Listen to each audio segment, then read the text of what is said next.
So who parted the Red Sea, Pops? God? Moses had nothing to do with it? Okay. Yep. Moses did not have the power. It was all through God. Correct. You're on a roll, Pops. How about the memory verse?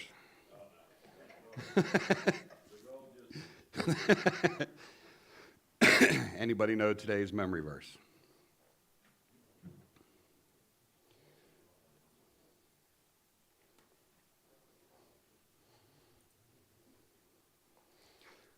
Isaiah 41:10.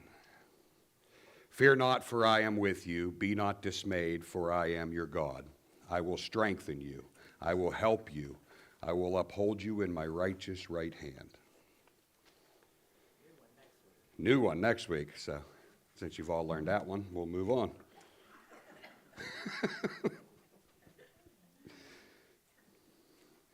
All right. So last week we looked at the final plague. The death of the firstborn. At the end of it, Pharaoh tells them to get out. And God continues to work to fulfill his promise that he had made a long, long time ago to Abraham. Does anybody remember where we can find that promise?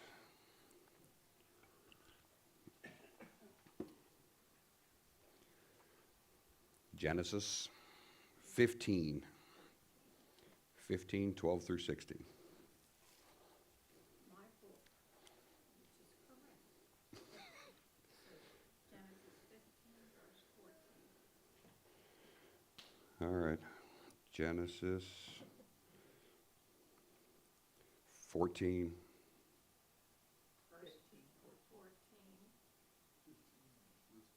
When he was talking. Oh, 15, 14? Oh, so we're saying the same thing. I'm saying 12 through 16. The whole promise.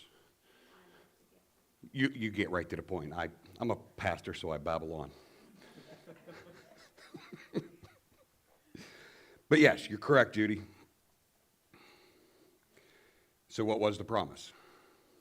That Abraham's descendants would go into slavery. Yep, one part was into slavery for 400 years. What was the other parts of that promise? Come out with great possessions, and you would be given land, a seed, and a nation. That's what God is, in the Exodus, is fulfilling, pulling them out of the slavery and giving them a land. Maybe I misunderstood you. Did you say they got a seed? A seed. A seed. Prom- S-E-E-D? Yep. Okay. Do they get the seed at the Exodus? Okay. I thought you said S-E-A. No. They cross one of them, but no. The seed is Jesus, which they don't get yet, but he's fulfilling the land and the nation.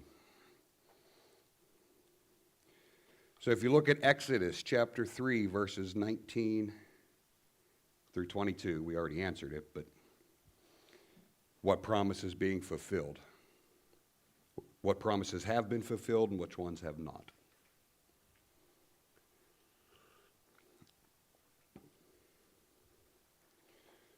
That's where Pharaoh tells them to get out and leave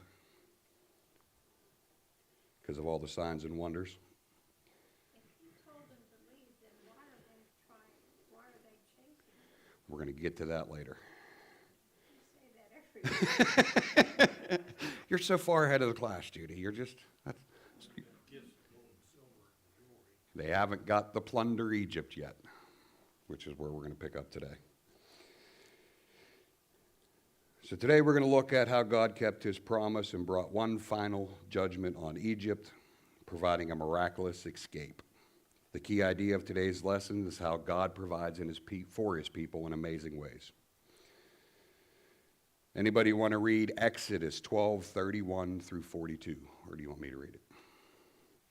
You have such a nice speech. Okay. I figured that was going to happen. 12, starting in verse 31.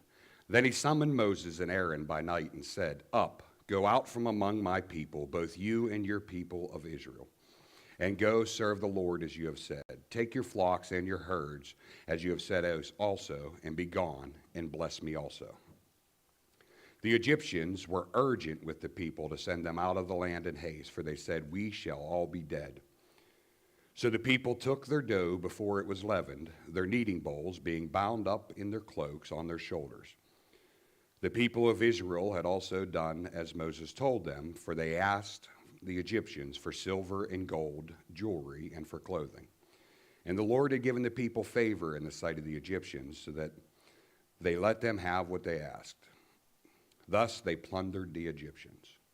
And the people of Israel journeyed from Ramses to Succoth, about 600,000 men on foot, besides women and children. A mixed multitude also went up with them, and very much livestock from both flocks and herds. And they baked unleavened cakes for the dough that they had brought out of Egypt, for it was not leavened, because they were thrust out of Egypt and could not wait. Nor had they prepared any provisions for themselves. The time the people were in Israel lived in Egypt was 430 years. At the end of the 430 years, on that very day, all the host of the Lord went out from the land of Egypt. It was a night of watching by the Lord to bring them out of the land of Egypt. So this same night is a night of watching kept to the Lord by all the people of Israel throughout the generations. So why did the Egyptians want the Israelites to leave? They were afraid everybody was going to die if they didn't get out. It says, "Go or we will all be dead." So what elements in this text help us understand the timing of their departure?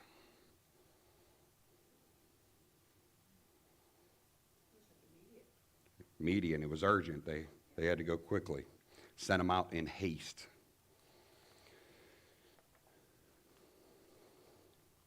So what did the Israelites take with them as they leave Egypt? Gold, silver, clothing, flocks, herds, unleavened bread, but they didn't make any other provisions.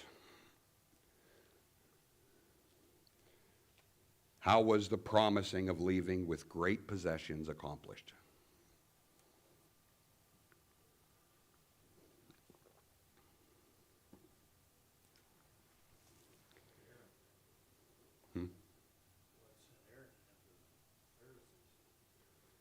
But how'd they get all the silver, the gold, the clothing, all the great possessions? Yeah, how did they plunder them? God gave favor to the Egyptians to them. We'll give you. Wondering when they asked for the stuff and the people gave it to them. They still left the country desolate. No livestock, minimal crops, death of the firstborn. Now they're taking their silver, their gold, and their fine clothing. So when they leave there, they went from the richest country on the planet Earth at that time to one of the poorer. So they plundered them. But they kind of deserved it, They all deserved it? the bad ones. The bad ones, yep. Because remember, Pharaoh's the one that made them stay, but the whole nation got punished for it. Are there any figures of speech we need to interpret in this text?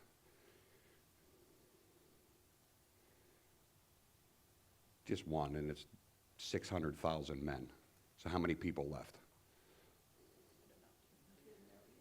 Yeah, that's the estimate. Somewhere around 2 million people come out of the land of Egypt.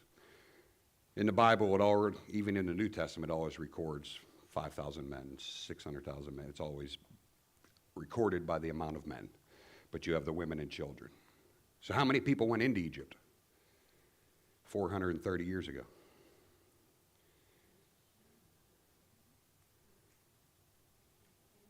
70 people go into Egypt. 430 years later, over 2 million come out. So John, when it says a mixed multitude also went up, does that just mean the women and children, or do you think some Egyptians cut out too? I think some of the other slaves, some of the other servants probably cut out with them, and I would assume some of the lower Egyptians, when they saw God's power, converted over and left with them. But Not in huge numbers, I don't think, the Egyptians, but you imagine the other slaves that are there. If they're seeing an exit, they're probably, now I'm Jewish too, I'm going with them. So they probably brought up people from other lands that were down there under servitude. And a few of the smarter Egyptians that realized now would be a good time to go. Probably left with them too. So which direction do they travel?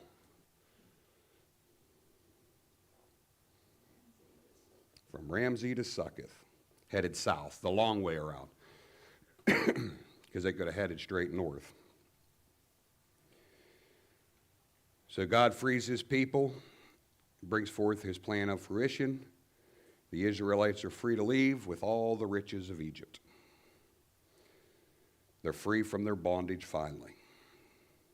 In the section that follows, Moses reminds the people how God delivered them and that they were to use this event as a memorial for all generations, teach it to their children. 3 times in this section, Moses says, the strong hand of the Lord, the strong hand of the Lord, to remind the people of Israel that it wasn't through their own power that they got brought out, but by the power of God. Next section we're going to move into, they're led by a cloud and by a fire. Now, most of you have probably seen movies on the Exodus and have a whole bunch of stories you've read on the Exodus, so forget all them so you don't come in with any bias because, movies often get it wrong. Like if you watch the new Noah, which I haven't because I heard it was bad, but it's a giant earthquake or something that causes the water to split and Moses walks across. They usually get it wrong. So forget what you know and just read the text and see what it says. So we're going to read Exodus 3:17 through 14:31. The long one. Since you guys wouldn't read the last one, I'll read this one.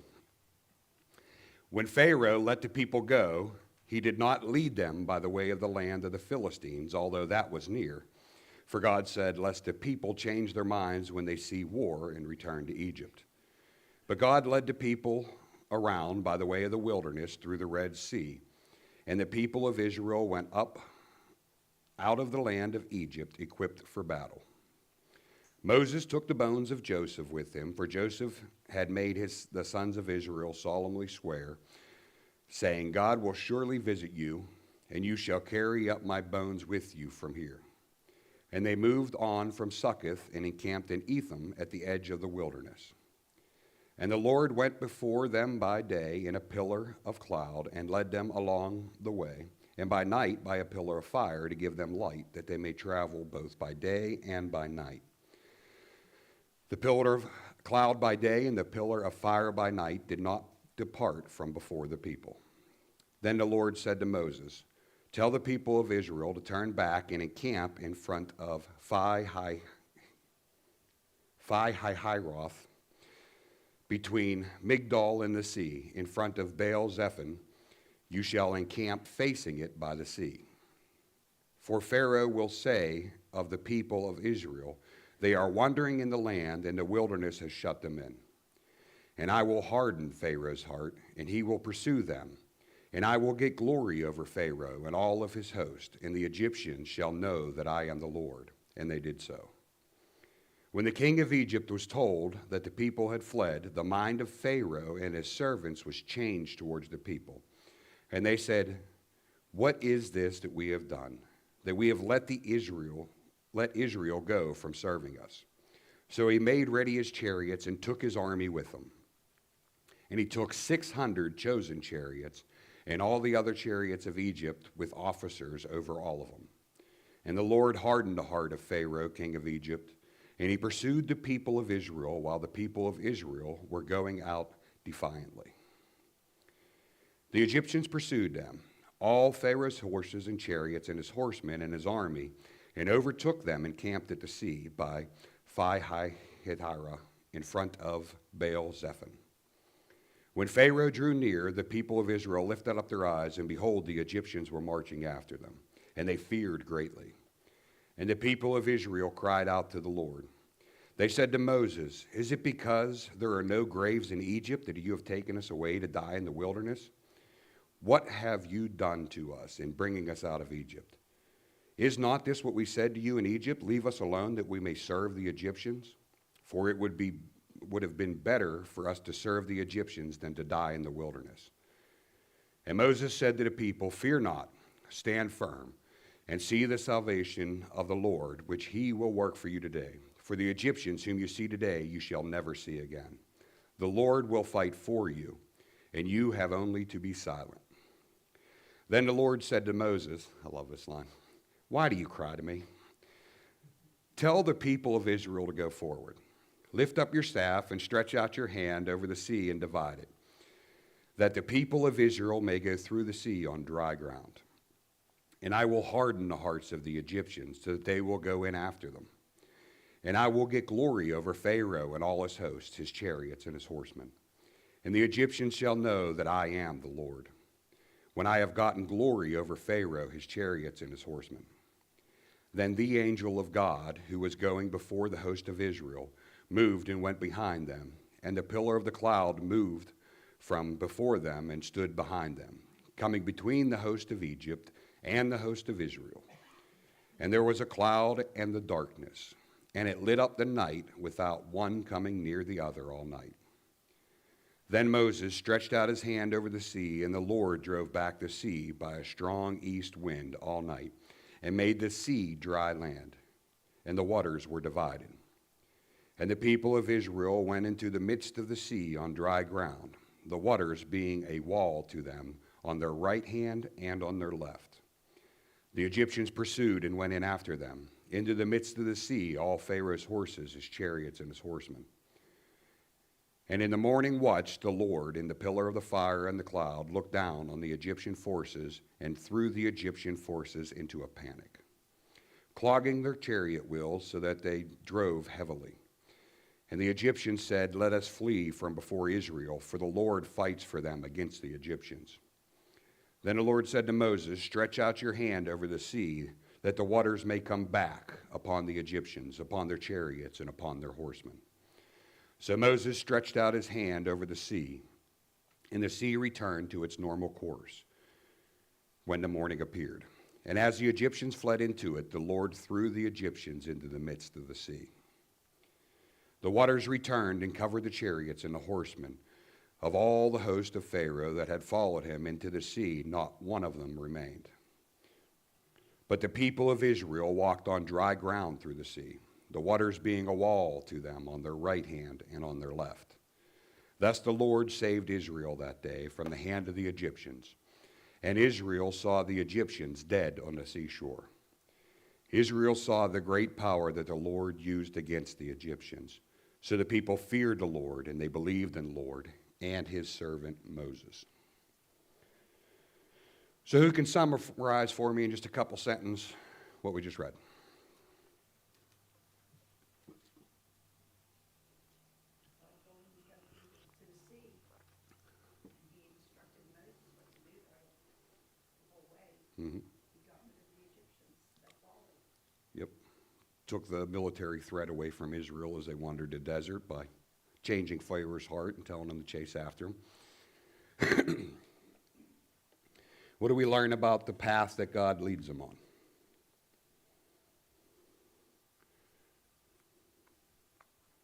Tells they could go north, right? Real nice and easy, straight up to the land of the Philistines.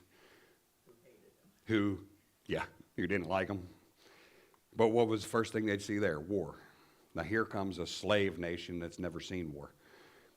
God says that'll make them afraid and they'll go back. So we're going to go the long way around, and we're going to once again demonstrate my power to my people, so that when they do have to enter the land of the Philistines, they won't be so scared. Alice? I think he was letting them rely on him, teaching them that they have to have him. Exactly. And they weren't ready to walk into war and trust him yet. So God walks them into war, but in one that they don't fight in. And you think that would lead to complete obedience, but the rest of the Old Testament we'll get to eventually, it does not.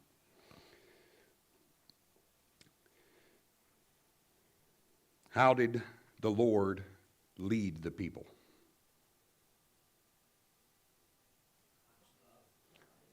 A cloud and fire. That way they could travel both day and night. So what do we learn about this pillar in verses 14, chapter 14, 19, and 24?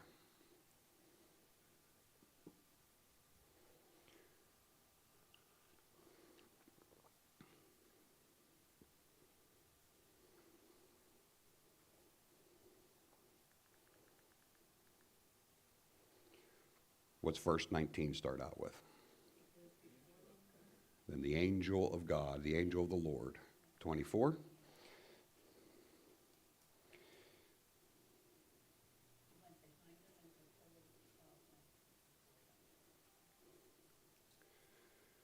So the pillar is a physical representation of God. Now remember, it's been a few weeks. We went over an angel of the Lord being just an angel, the one that passed through and killed all the firstborn. And I said there's a difference when you see a angel and the angel. The angel usually refers to who in the Old Testament?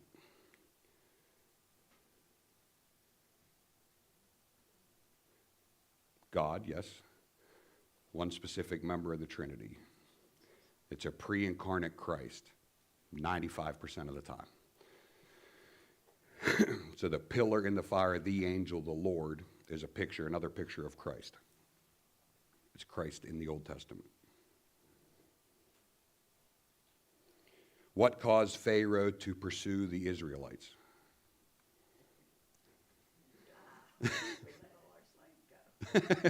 Yep. Realization that now they have no more slave labor. Mm-hmm. What else? Yeah. No gold, no silver, anger. Yep. Missing the big one. Yep. God hardened his heart. In Psalms 22, I believe it says that God holds the heart of kings in his hands. So Pharaoh couldn't sit there because God told him to go. So as much as we'd like to think Pharaoh was just angry and wanting his gold and his slaves back, which are all part of it, it was God that directed him to go. Really shows you the sovereign hand of God if you look at it from the right perspective. Yes, Pharaoh is responsible for his own actions, but God controls them. According to Exodus 14:4 and 14:17 and 18, what was God seeking to show through Pharaoh's actions? His power. That he is the Lord. He will show the Egyptians once and for all that he is the Lord. And as you read further into the Old Testament, it shows all the civilizations around there too.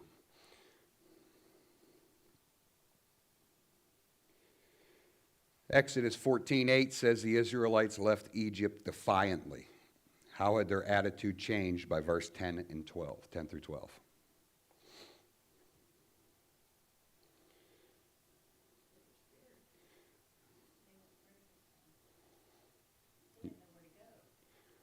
They start. Yeah, so they were defiant to their slave owners, but by verse 10 and 12, they're what? They're scared. They want to go back. I can't fathom that, but yeah, that's all they've ever known. All they've ever known is serving the Egyptians. Now they're at the brink of war with a nation that would utterly destroy them. Egypt is the most powerful country in the world at this time. There was nobody that rivaled them. And here you have is this group of slaves that aren't military trained, don't know how to fight, don't have no military knowledge whatsoever, and coming to you as the largest army in the world. And you're trapped between them and the sea. So yeah, they're scared. They want to go back.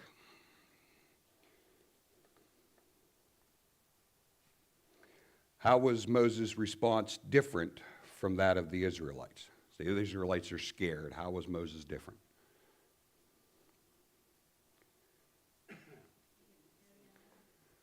Yeah, Moses wasn't scared. He trusted in who? Yeah. Yeah. He's seen all God can do. This didn't seem like that big of a deal to Moses. Yep.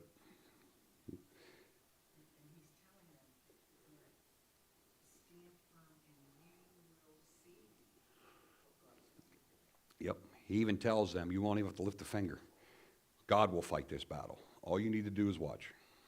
Because that's their fear. This is the biggest army in the world. And here we are facing it with nowhere to run. And he's like, it's no big deal. God's fighting it. You just have to stand still. Moses was trying to redeem himself a little bit before God for killing that man? He was doing what God told him because No. Moses knew he was wrong. Moses knew he was wrong. But Moses obeyed God because Moses believed in God. Moses, when God spoke, Moses believed. So he didn't do it to try to earn God's favor. He did it because God already showed him his favor, already chose him, already sent him to Egypt, already gave him a staff to prove, already gave him Aaron to speak. God's already provided everything Moses needs. So Moses just believed and followed. But do you think Moses already knew that he wasn't going to make it to the promised land? No, no. At this point, Moses does not know he's not going to make the promised land.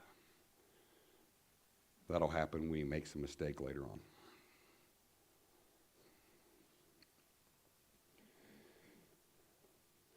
So how did God provide time for the Israelites to cross the Red Sea? In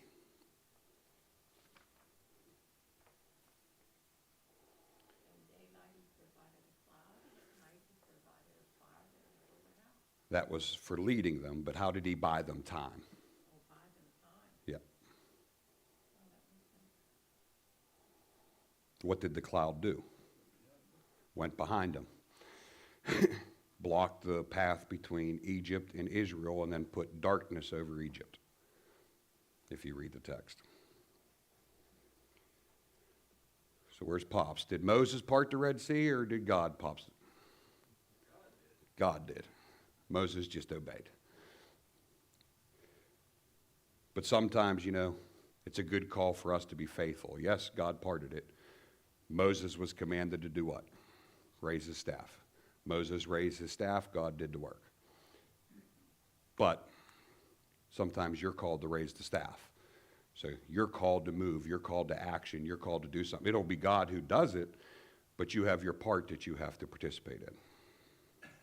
And that's so that you grow closer to God. He uses you. It's still all for his glory, but it's for your benefit. So how is the pathway across the sea described for the Israelites? Dry land. Anybody ever walk in a pond? It's anything but dry. I mean, that's the miracle that's often overlooked. Look, he parted the sea and there's these walls of water on both sides. The bigger miracle to me is the ground's dry because it's like 3-4 foot deep, just mud at the bottom of there. And they walk through on completely dry ground. So what physical mechanism is described that God used to part the water and provide dry ground?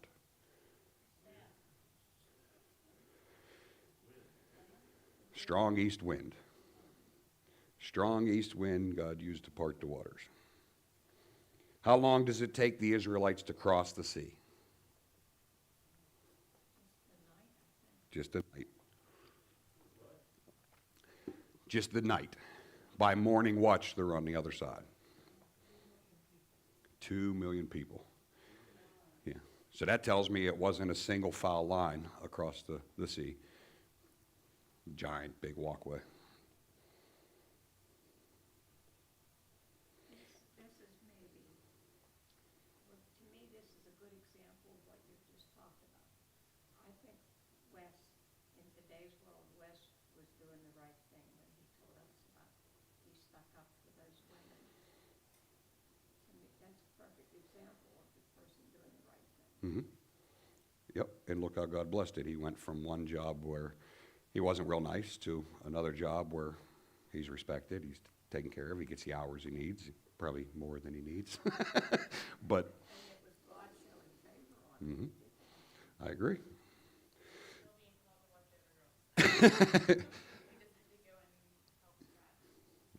Yeah, that'll probably never go away. I just think it's good that in today's world, you know that it's still happening. Yeah, yeah, if you still look for it, you can still see it. Mhm. Even when it's hard, even when it costs you something. In what other ways did God interfere with the plans of the Egyptians? He blocked them with that pillar, put darkness over them, then he lifts all that, they get into the sea, and then how God does interfere with their plans. Yeah. Somehow this dry ground, the wheels get all clogged up with mud, and now the chariots can't move. It was dry enough for 2 million people to cross. But God changes it again for the chariots. So, who conquered the Egyptians? God. He throws them into chaos in the middle of the waters. He clogs their wheels. They go into a panic. And then, in turn, who saves the Israelites? God. They didn't do anything. All they had to do was obey. Listen. Do any of the Egyptians survive? No. So when you watch those newer movies and they show Pharaoh on the other side of the sea, it clearly says here, Pharaoh and all who followed him. Pharaoh did not survive. Pharaoh ended up in the sea with the rest of them.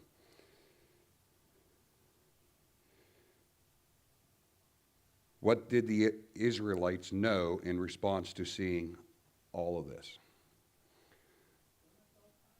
God is all powerful. Very good definition. He's power over people, anything created, nature, wind, water, didn't matter. God had control over it all.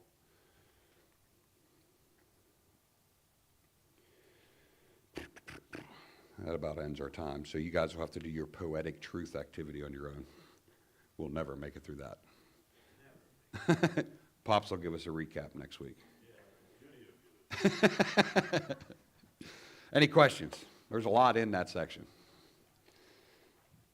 But you see God's sovereign plan, which should give you comfort and rest, because if he can control all of this, he can control what's going on in your life. So like you were pointing out, just be faithful and trust in him. Because, he saw 2 million people cross the sea and wiped out 2 million more as soon as they crossed. He makes a name for himself. Every single plague he brought showed Egypt that whatever god they were worshiping over that was false. He also was showing them, even though they were following the Lord, that things still happen. It's like in our lives, even though we follow him, Yeah. he helps us and guides us, things are still going to happen. Yeah, great point. The Christian life is not said to be an easy life. There still will be opposition, trials, and tribulations. And yep, they hated me first, they'll also hate you. And how often are we like the Egyptians over our lifetime where we look back and see that we want to stay in some kind of misery that we are in because it's comfortable. Yeah, it's comfortable. We get used to it. It's the unknown we fear. And then my favorite line of that, when Moses comes to God, he says, "Why are you crying out to me? I've already told you what to do." That's the way I read it. I've already told you once, Moses. Lift up your staff, part the waters. I don't know why we're going over this again. Quit being stubborn and just obey. All right, let's go to the Lord in prayer.